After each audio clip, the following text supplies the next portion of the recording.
तस्स भगवतो अरहतो सम्मा संबुद्धस्स। नमो तस्स भगवतो अरहतो सम्मा संबुद्धस्स। नमो तस्स भगवतो अरहतो सम्मा संबुद्धस्स। आज की धम्म सभा में मैं सम्यक संबुद्ध, उनके सधम्म और आर्य श्रावक संघ को नमन करते हुए सभा में उपस्थित हमारे भिक्षुजन, हमारे प्रेसिडेंट सर और सभा में उपस्थित हमारे सभी धर्मजनों का मैं यहाँ पे अभिवादन करती हूँ। मैं अपनी श्रृंखला को ही कंटिन्यू करते हुए पिछली बार का जो मेरा टॉपिक था लोकोत्तर चित्त, उसी को आगे मैं कंटिन्यू कर रही हूँ। तो इसमें हम लोगों ने देखा कि लोकोत्तर चित्त में जो लोकोत्तर मार्ग और लोकोत्तर मार्ग चित्त, लोकोत्तर फिर फल चित्त, तो इस प्रकार से ये दो वहां पर रह जाते हैं। जब उस स्टेज तक पहुंच जाते हैं तो ये दो स्टेज वो हमें क्रॉस करनी रहती हैं। फिर इसके बाद ये जो हमारे क्योंकि ये श्रृंखला मेरी चित्त के ऊपर ही चल रही है, तो चूंकि चित्त हम सब जानते हैं कि कितने प्रकार के चित्त हैं, 121 प्रकार के चित्त भगवान ने बताए हैं। अब इनमें से भी इसको भी डिवाइड किया है। फिर 54 प्रकार के कामावचरा चित्त हैं, फिर 27 प्रकार के रूप और अरूपावचरा चित्त हैं, और उसके बाद रेस्ट 40 प्रकार के जो हैं वो लोकोत्तर चित्त रह जाते हैं। फिर तो जो लास्ट में ये जो कामावचरा चित्त है, ये जितना अपने यहाँ पर कुशल और अकुशल दोनों चित्त हमारे रहते हैं। हालांकि रूपावचरा और अरूपावचरा में भी ये दोनों रहते हैं, लेकिन जब हमारे ये कुशल और अकुशल चित्त को हम फिनिश कर देते हैं, तब फिर आगे जा करके वो हमारी लोकोत्तर अवस्था हो जाती है, मीन सुपरमंडन स्टेज हमारी वहां पर हो जाती है। तो चूंकि ध्यान साधना और विपश्यना के माध्यम से हम इस स्टेज को प्राप्त कर सकते हैं, तो जो भी भिक्षु या साधक जो अपने इस डायरेक्शन में लगे होते हैं, स्टेज को प्राप्त करने के लिए वो लगे होते हैं, तो वे इन्हीं दोनों माध्यम को वो सिलेक्ट करते हैं। या तो ध्यान का माध्यम सेलेक्ट करते हैं या फिर वो विपश्यना के थ्रू करते हैं। तो जैसा कि पढ़ने में पढ़ते हैं हम, तो पढ़ने से हमें ये कई कई जगह पर ये चीज भी पढ़ने को मिलती है कि ध्यान साधना के थ्रू जो स्टेज है वो बहुत लंबी प्रोसेस हो जाती है। वहीं पर जब विपश्यना के थ्रू जब इस स्टेज को अचीव करने की कोशिश करते हैं, तो वो एक मतलब मध्यम मार्ग हो जाता है। वहां पर मतलब एक शॉर्ट स्टेज होती है, लेकिन वहां पर जो विपश्यना के थ्रू जो इस स्टेज को अचीव करते हैं, वो मतलब कि एक फुलफिल उस कंडीशन को प्राप्त वहां पर वो कर सकते हैं।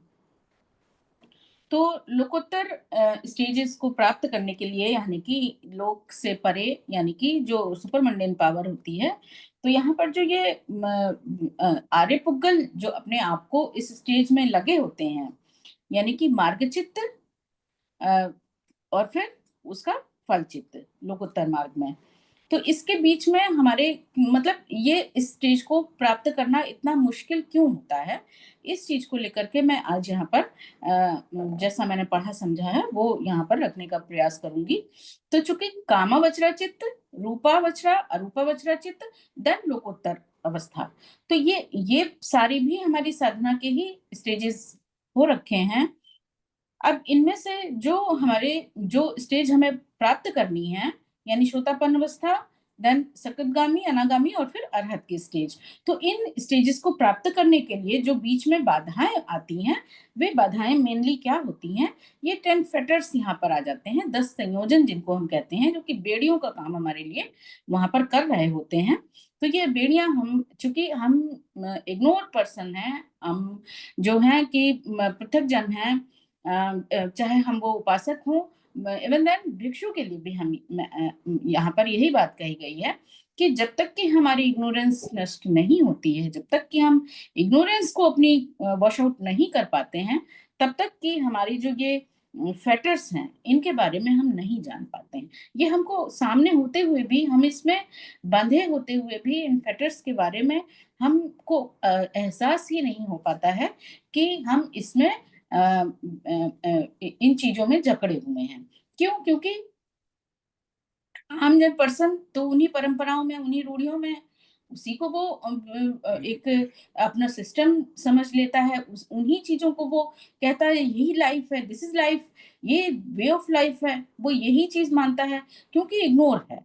इग्नोरेंस की वजह से ही वो इस चीज को जो मतलब हमारी जो लोभ में हम चाहे लोभवश, अभी जैसा बंटी जी ने कहा कि दान के थ्रू हम क्या चीज को कंट्रोल करते हैं, दान के थ्रू हम अपने लोभ, मोह और द्वेष, इन से सारी चीजों को कंट्रोल करते हैं। और जब ये चीजें कंट्रोल होती हैं तब हमारी दान की भावना जागृत होती है। तो दोनों चीजें कंट्रोवर्स एक साथ ही चल रही होती हैं कि दान के थ्रू हम लोभ, मोह, द्वेष को कंट्रोल कर रहे हैं, वहीं जब लोभ, मोह, द्वेष कंट्रोल हो रहा है तो फिर दान की भावना जागृत हो रही है। तो ये दोनों चीजें एक साथ ही चल रही होती हैं, एक साथ एक दूसरे के ऊपर ही तो उसी उसी तरीके से जैसे कि जब हम लोभ और मोह, द्वेष इन्हीं चीजों से बंधे हुए हैं, तो हमको अपने फेटर्स जो हमारी बेड़ियों में हम जकड़े हुए हैं, वे सब चीजें हमें एक आम जीवन सा दिखाई देती हैं।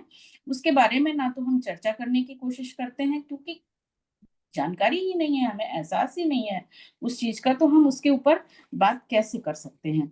तो यही 10 फैक्टर्स जो हैं, ये जो बेड़ियां हैं, ये इन्हीं को नष्ट करना बहुत जरूरी होता है। तो जो विपश्यना कर रहे होते हैं या ध्यान साधना कर रहे होते हैं, तो वो विपश्यना या ध्यान साधना में केवल चैंटिंग ही नहीं हो रही होती है। वहां पर विपश्यना के माध्यम से हम ये जो हमारी फैक्टर्स हैं, कि हमारे अंदर ये फैक्टर्स कितने हैं और मतलब कितनी क्वांटिटी में है, उन्हीं चीजों को जो देख करके उन्हीं को रियलाइज करने की कोशिश करते हैं।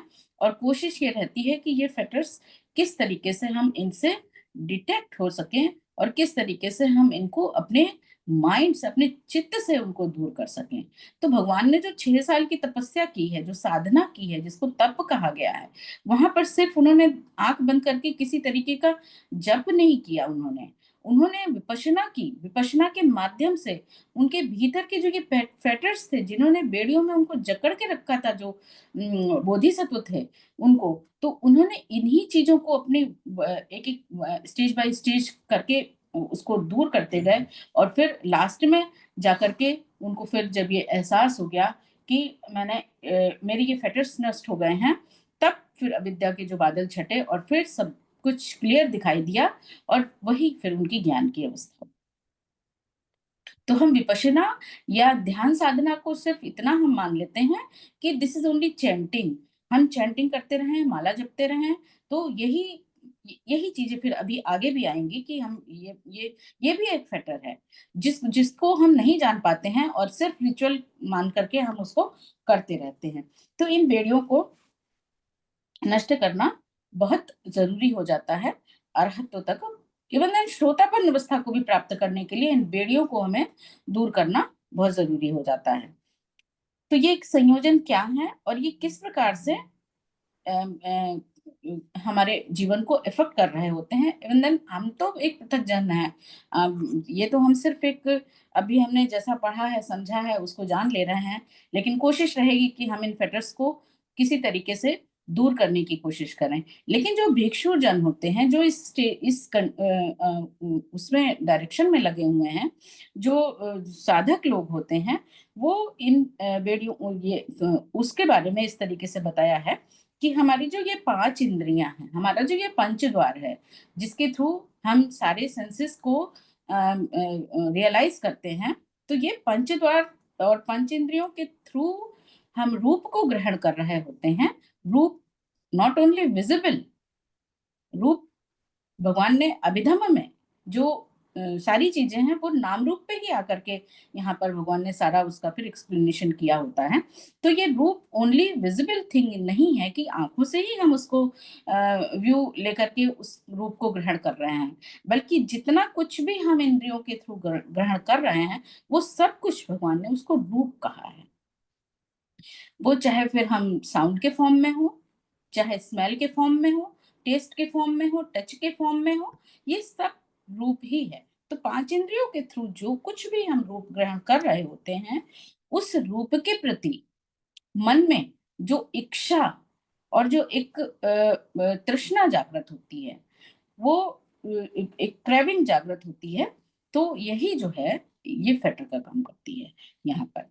तो ये इच्छा जो है, ये भगवान ने कहा कि ये इच्छा, चाहे वो छोटी सी इच्छा हो या बहुत ही प्रबल इच्छा हो, लेकिन वो जागृत होती है जब चित्त के भीतर, तो वो अपनी वहां पर जड़ें जमा लेती है। कुछ इच्छा होती है जो हमको कभी कभी होता है कि हमारा ये खाने का मन हुआ, उस टेस्ट को हमने ग्रहण किया हुआ, मीन्स उस रूप को ग्रहण किया है, तो उस रूप को, उसका इम्पैक्ट चित्त में बना हुआ है उसका। और जब कभी भी उसकी मेमोराइज हो जाए या ऐसा मन कर जाए, तो उस रूप को सामने ग्रहण करने की पुनः कोशिश क्यों होने लगती है? क्योंकि वो जो एक तृष्णा के रूप में चित्त में विद्यमान हो गई है, उसने अपनी वहां पर जड़ें जमा ली होती हैं। वो उसका रूप, चाहे वो स्वाद के रूप में हो, चाहे किसी दृश्य के रूप में हो, चाहे किसी तरह की स्मेल हो, चाहे किसी तरह का टच हो, चाहे कोई साउंड हो, मीन्स वो अपनी, उसने वहां पर अपनी जड़ें जमा ली होती हैं। यानी कि वहां पर वो तृष्णा उत्पन्न हो रही है, बारंबार उत्पन्न हो रही है। तो ये तृष्णा जो है, यही फेटर है, और यही हम पृथक जन जो हैं, ये इस तृष्णा को अपना जीवन समझ लेते हैं। और वहीं पर जो एक भिक्षु है और जो साधक है, वो इसी तृष्णा को वॉश आउट करने की कोशिश में लगे रहते हैं। और यही साधना है, यही विपश्यना है, इसी को विपश्यना कहा है। नॉट मीन्स अपने भीतर देखना कि हमारे भीतर कितने फैक्टर्स भरे हुए हैं, कौन कौन से फैक्टर्स को मैंने जान लिया है, और उनको जान करके किस तरीके से उनको मैं चित्त से दूर करने की कोशिश कर रहा हूँ। तो यहीं पर जब वो अ, कोई अरहत जो होता है, जो इस स्टेज को प्राप्त कर लिया होता है, तो वो पर्सन जो है, वो क्योंकि अ, अरहत की स्टेज जब अचीव होती है, तो वहां पर फिर उस स्टेज में जाकर के जो ये चित्त, कुशल और अकुशल चित्त है, फिर वो वहां पर नहीं रह जाता है। क्योंकि जब तक ये कामावचरा, रूपावचरा और अरूपावचरा चित्त विद्यमान है, तब तक ये कुशल और अकुशल चित्त भी विद्यमान रहता है। क्योंकि कुशल और अकुशल चित्त जब तक रहेगा, तब तक कर्म का जनरेशन होता रहेगा। और कर्म का जनरेशन क्यों हो रहा है? क्योंकि चित्त में तृष्णा विद्यमान है। वो चाहे कुशल कर्म करने के लिए हो या अकुशल कर्म करने के लिए हो, वो तृष्णा एनी हाउ, किसी भी रूप में हो, वो विद्यमान है। और जब तक तृष्णा विद्यमान रहेगी, तब तक कि ये जो कर्म है, वो जनरेट होते ही रहेंगे। तो एक अरहत जो है, वो उसके कुशल और अकुशल चित्त जो है, वो नष्ट हो गए होते हैं। मीन्स वहां पर किसी भी तरीके का कर्म करने का अब कोई रास्ता ही नहीं रह गया है। तो वहां पर कर्म जनरेशन नहीं रह जाते हैं। वहां पर केवल अरहत के स्टेज में केवल और केवल उसका बचा होता है क्रिया चित्त। अब क्रिया चित्त, चूंकि ये हमारा जीवन जो है, वो एक ये बॉडी का सिस्टम है, बॉडी के सिस्टम को करने के लिए भूख भी लगेगी, प्यास भी लगेगी, उसको क्लीन भी करना होगा, उसकी कुछ और भी शारीरिक जरूरतें होंगी। तो इस तरीके से जो, मतलब क्रिया चित्त जो है, वो कर्म जनरेट नहीं करता है। यहाँ पर केवल और केवल अपनी जो हमारी बॉडी की कुछ नीड्स हैं, भूख प्यास, उस चीज को, मतलब इस बॉडी को चलायमान रखने के लिए जो आवश्यक क्रिया है, वो वही एक अरहत के चित्त में रह जाती है। वही एक अरहत के द्वारा कर्म किए जा रहे हो, कर्म नहीं, सॉरी, क्रिया की जा रही होती है। तो अब यहीं पर जब ये चीज कहते हैं कि शारीरिक जरूरतें, तो फिर जो जिसका जिसके चित्त में कामावचरा चित्त, अरूपावचरा, रूपावचरा चित्त है, वहां पर भी तो क्रिया चित्त हो रहा है। तो हम कैसे कह सकते हैं कि यहाँ पर कुशल और अकुशल या क्रियाचित विद्यमान नहीं है? होता है, वहां पर भी होता है। लेकिन जब इस क्रिया चित्त के साथ तृष्णा विद्यमान हो गई है, तृष्णा ऐड हो गई है, तब फिर वहां पर वो उसका कुशल और अकुशल चित्त वहां पर काम कर रहा होता है। तो ये क्रिया चित्त ना होकर के फिर वो कर्म चित्त हो जाता है, कर्म जनरेट होने लग जाते हैं वहां पर। और तृष्णा के विद्यमान होने के कारण ही ये कर्म जनरेट। तो अब एक अरहत के चित्त में जहां कुशल अकुशल चित्त नष्ट हो गया होता है, तो वहां पर किसी तरह की तृष्णा विद्यमान नहीं है, तृष्णा उत्पन्न नहीं हो रही है, तो अर्थात यहाँ पर हर तरह के फेटर्स जो हैं वो डिस्ट्रॉय हो गए होते हैं, कोई भी संयोजन नहीं रह गया है, कोई भी बेड़ियां नहीं रह गई हैं। यानी कि इस संसार में बने रहने के लिए जो ये बेड़ियां हैं, ये जो संयोजन है, जो जिसकी वजह से भव का निर्माण होता रहता है, वो फेटर्स जो है वो नष्ट हो गए होते हैं एक अर्थ के, और वो निब्बान को प्राप्त हो गया होता है। तो इस प्रकार से ये जो बेड़ियां हैं ये 10 प्रकार से हैं, जिनको कि सुत्त पिटक और अभिधम्म पिटक में अलग अलग प्रकार से इसको बताया गया है। तो सुत्त पिटक में ये 10 प्रकार की बेड़ियां इस प्रकार से हैं कि कामराग, रूपराग, अरूपराग, पटिघा, मान, दिट्ठी, शीलवत परामर्श, विचिकित्सा, उदच और अविद्या।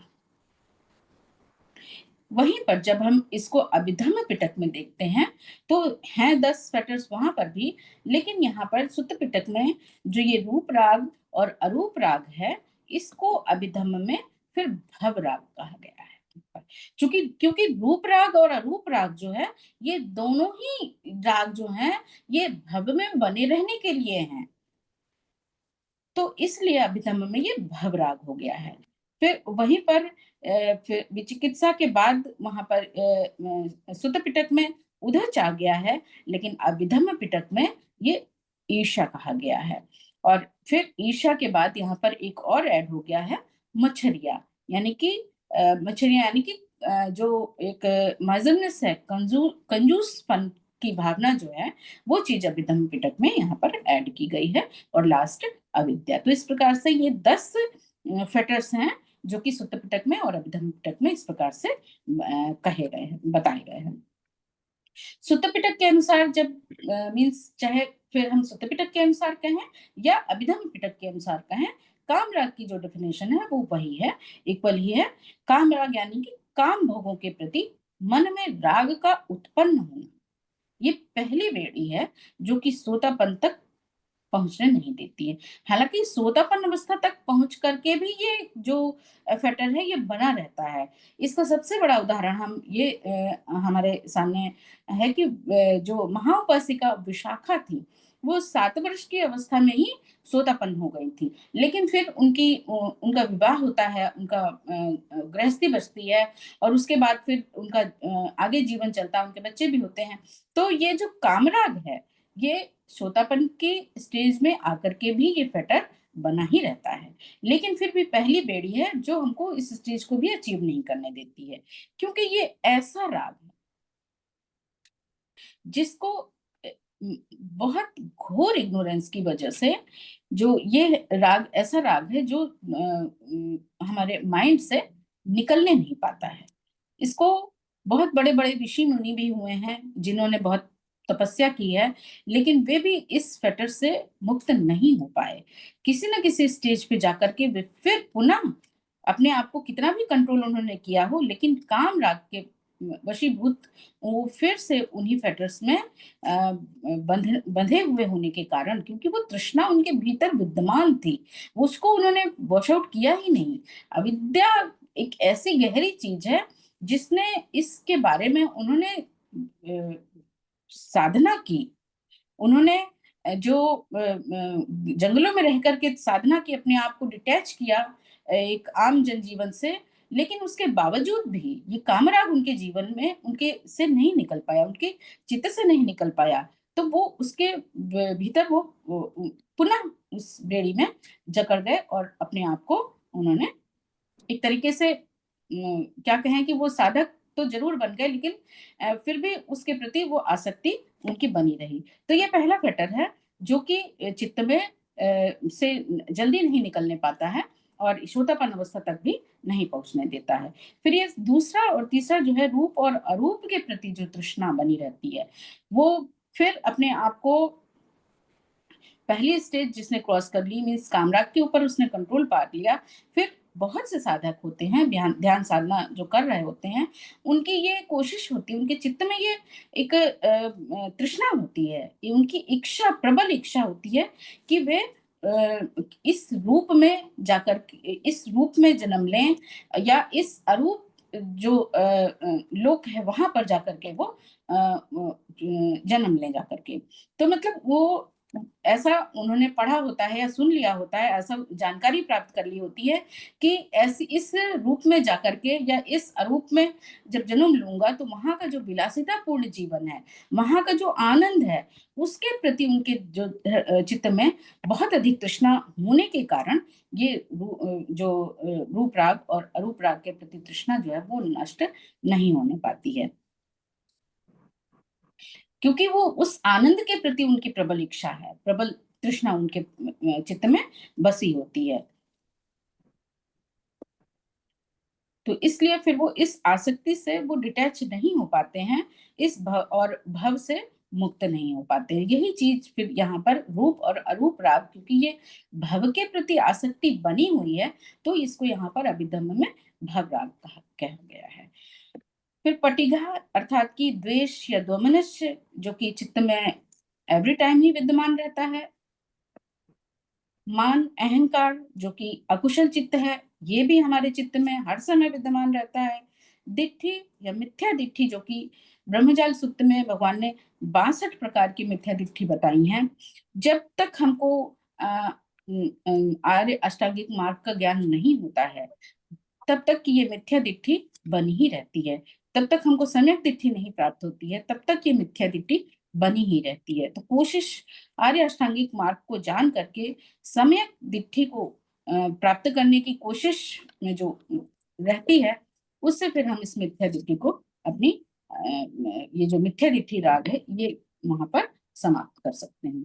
फिर सीलवत परामर्श अर्थात यानी कि जो परंपराएं हैं, सीलवत परामर्श यानी कि संस्कारों के संखारा के प्रति जो हमारी तृष्णा है, वो हर इंसान के भीतर, वो किसी भी धर्म का हो, किसी भी देश का हो, किसी भी मतलब संस्कार या रिचुअल्स को मानने वाला हो, हर किसी के भीतर वो कोई और बात उसके भीतर हो ना हो, लेकिन ये चीज बहुत गहरे से बैठी होती है, क्योंकि हम सब लोग जो हैं वो धर्म के प्रति इतना ज्यादा आसक्त होते हैं अविद्या के कारण कि छोटी से छोटी बात भी अगर धर्म के खिलाफ किसी ने कह दी तो बहुत बड़े बड़े फिर वहां पर कितने राइट्स हो जाते हैं, कितना आगजनी हो जाती है, कितनी ज्यादा मतलब लोगों का संहार कर दिया जाता है, बस केवल एक छोटी सी बात है, वो भी सिर्फ अविद्या के कारण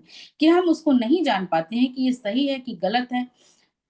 तो ये परंपराएं और रीति रिवाजों के प्रति जो हमारा एक लगाव है कि, और वो लगाव अविद्यावश तो है ही है, साथ में यहाँ पर भय विद्यमान है, डर विद्यमान है कि अगर मैंने ऐसा नहीं किया तो मेरा पता नहीं भगवान मेरा क्या नुकसान कर देगा, या ऐसा नहीं करने से, ये रिवाज को पालन नहीं किया, इस परंपरा को पालन नहीं किया है, इस संस्कार को नहीं किया है, तो मेरे घर का कुछ विनाश हो जाएगा, मेरे परिवार का कुछ विनाश हो जाएगा। तो इस तरीके की जो भय है, एक जो डर है, ये अकुशल चित्त है। तो इस वजह से हम इस राग से मुक्त नहीं हो पाते हैं। तो चूंकि प्रतीत समुत्पाद में हम देखते हैं कि अविद्या के कारण ही संस्कार उत्पन्न हो रहे हैं, संखारा अविद्या के कारण ही उत्पन्न हो रहा है। तो ये संस्कार जो है वो अविद्या को बनाए रखते हैं, और अविद्या जो है वही संस्कारों को जन्म देती है। तो ये चूंकि प्रतीत समुत्पाद एक सर्कुलर फॉर्म है, एक को नष्ट करिए तो दूसरी एक की वजह से दूसरा उत्पन्न हो रहा है, तो अगर एक को नष्ट करेंगे तो दूसरा अपने आप ही नष्ट होगा। तो इसलिए सीलवत परामर्श, इसको हम कैसे पहले मिथ्या दृष्टि अपनी उसको वॉश आउट करें, उसके बाद फिर ये जब हमें ये चीज समझ में आएगी कि सम्यक दृष्टि क्या है, सम्यक दृष्टि जब हमें प्राप्त होगी, तब फिर ये संस्कारों के बारे में भी हमारे जो चक्षु हैं, जो हमारा चित्त है, उसके बारे में भी अपनी अविद्या को नष्ट करेगा। तो ये जो कुशल संस्कार हैं, जो अकुशल संस्कार हैं, ये अविद्या को नष्ट नहीं होने देते हैं, और जब कुशल संस्कार डेवलप होने लगते हैं तो फिर जो अविद्या जो है वो फिर वहां पर नष्ट होने, और ये कोई एक स्टेज नहीं होती है, वो धीरे धीरे करके एक एक स्टेज करके धीरे धीरे श्रोतापन अवस्था में कुछ जो हमारी बेड़ियां हैं वो नष्ट होती हैं, फिर जाकर के जब सत्तागामी स्टेज आती है, कुछ फेटर्स वहां पर नष्ट होते हैं, फिर नेक्स्ट स्टेज अनागामी, वहां पर कुछ फेटर्स नष्ट होते हैं, और जो सबसे लास्ट में जो सबसे हायर फेटर्स होते हैं वो फिर अरहत्व के स्टेज में जाकर के फिर वहां पर वो स्टेज फेटर्स जो है वो पूरी तरीके से नष्ट हो जाते हैं। फिर है कि विचिकित्सा, यानी कि जो शंकाएं हैं, और ये शंकाएं किस वजह से हैं, क्योंकि ये मोहमूल चित्त है यहाँ पर आ जाता है। तो मोह के कारण जो ये विचिकित्सा, ये शंकाएं हैं, वो यहाँ पर बनी रहती हैं। फिर उद्धच्च, जो कि मोहमूल चित्त है यहाँ पर भी। फिर उद्धच्च जो है ये मोह मूल चित्त है, जो कि चित्त को एवरी टाइम बेचैन किए रहता है, क्योंकि मोह के कारण वहां पर एवरी चीज को, कोई चीज हमसे जाने ना पाए। जैसा कि भंते जी ने अभी बताया दान के बारे में कि जब तक ये मोह विद्यमान रहेगा हम दान नहीं कर पाएंगे। तो मोह में बंधे रहने के कारण मोह वश दान नहीं कर पाते हैं, और ये चित्त जो है वो एवरी टाइम बेचैन बना रहता है। और बेचैनी इस चीज की कि मैं क्या चीज कैसे प्राप्त कर लूं, कोई चीज मेरे से ना छूटने पाए। इन चीजों के प्रति जो ये उधच मन में बना रहता है, बेचैनी मन में बनी रहती है, मोह मूल चित्त के कारण ही ये बनी रहती है। फिर अविद्या और इग्नोरेंस, तो ये तो है ही है मुक्ति के मार्ग में सबसे बड़ा बाधक, और सबसे बड़ा जो सबसे पहला प्रतीत समुत्पाद में है, जो जाकर के फर्स्ट सबसे पहला पॉइंट है। लेकिन जब चित्त को जब विपश्यना के थ्रू वॉश आउट करने की कोशिश करते हैं, तो सबसे लास्ट में ही जाकर के ये अविद्या का नाश हो पाता है। फिर तो इस प्रकार से अभिधम्म में भवराग को, यानी कि भव में बने रहने की जो आसक्ति है, फिर वो चाहे मनुष्य भूमि में हो, फिर चाहे रूप भूमि में हो या अरूप भूमि में हो, ये तीनों ही स्टेजेस में जो चित्त है उसमें ये आसक्ति बनी रहती है कि मैं बना रहूं, बार बार जन्म लेने की इच्छा जो है वो ये भव से मुक्त नहीं करने पाती है। फिर ईर्ष्या, ईर्ष्या जो है वो द्वेष चित्त है। ये अभिधम्म में यहाँ पर ईर्ष्या ऐड किया गया है, जो कि एक द्वेष चित्त है। और मच्छरिया, जो कि कंजूसी यानी कि लोभ चित्त है। जितना हमारे भीतर लोभ रहेगा, किस उतना ही हम हर चीज से हमारा अटैचमेंट बना रहेगा, किसी भी चीज से डिटैच नहीं हो पाएंगे उस लोभ मोह चित्त के कारण। और उतनी ही ज्यादा कंजूसी का मतलब हमसे कोई भी चीज कहीं जाने ना पाए, मेरे पास ज्यादा से ज्यादा चीजों का संग्रह हो, या फिर वो चाहे हम ये जो हमारे एसेट्स हैं या फिजिकल चीजें हैं, धन रुपया पैसा हो, या हम एक जो मान है अभिमान है, या फिर हम इसको भी ले सकते हैं कि मेरा जो जितना नाम है संसार में जितना है उसके प्रति भी जो ये एक लोभ चित्त में बना हुआ है, वो यहाँ पर हमको ये काम नहीं करने देता है कि एवरी टाइम इसी लोभ चित्त की वजह से ये जो फेटर्स हैं वो हमें मुक्त नहीं होने पाते हैं। तो इस प्रकार से ये फेटर्स हैं, ये 10 प्रकार से फेटर्स हैं। फिर इनको दो प्रकार से कैटेगराइज किया है कि lower fetters and higher fetters. तो लोअर फेटर्स में जो है ये मिथ्या दिट्ठी, शंका, शीलवत परामर्श, कामराग और द्वेष। इनको, चूंकि ये लोअर फेटर्स हैं, तो इनको तोड़ना कुछ तो बहुत मतलब बहुत ज्यादा मुश्किल नहीं है, लेकिन हम इनको तोड़ सकते हैं। वहीं पर जो हायर फेटर्स है, जो कि रूप और अरूप राग है, मान है, उधच है, अविद्या है, ये बहुत ही मतलब ऐसे फेटर्स हैं जो कि अपनी इतना तीक्ष्ण जड़े भीतर जमा लिए होते हैं, गहराई में जमे होते हैं, कि इनको फिर तोड़ना मुश्किल, बहुत मुश्किल हो जाता है। ये जब अनागामी के बाद की स्टेज जब आती है, उसके बाद फिर इन फेटर्स को जब एक अरहत की स्टेज तक पहुंचते पहुंचते ये फेटर्स जो हैं फिर वहां पर टूट पाते हैं, क्योंकि वहां तक आपके बाकी फेटर्स वॉश आउट हो चुके हैं, तो वो संयोजन जो है कुछ ढीले पड़ गए होते हैं, वहां पर आपको एक सम्यक दृष्टि प्राप्त हो गई होती है। तो इसलिए फिर ये लोअर फेटर्स से निकलने के बाद फिर हायर फेटर्स को तोड़ना वहां पर मुश्किल नहीं रहता।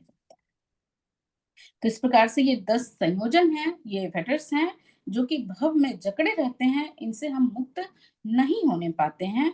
तो केवल सोतापन की अवस्था तक पहुंच करके पहुंचते पहुंचते हम इन स्टेजेस इन फेटर्स को, जो ये लोअर फेटर्स हैं, उनको कुछ-कुछ तोड़ करके फिर हम आगे बढ़ सकते हैं।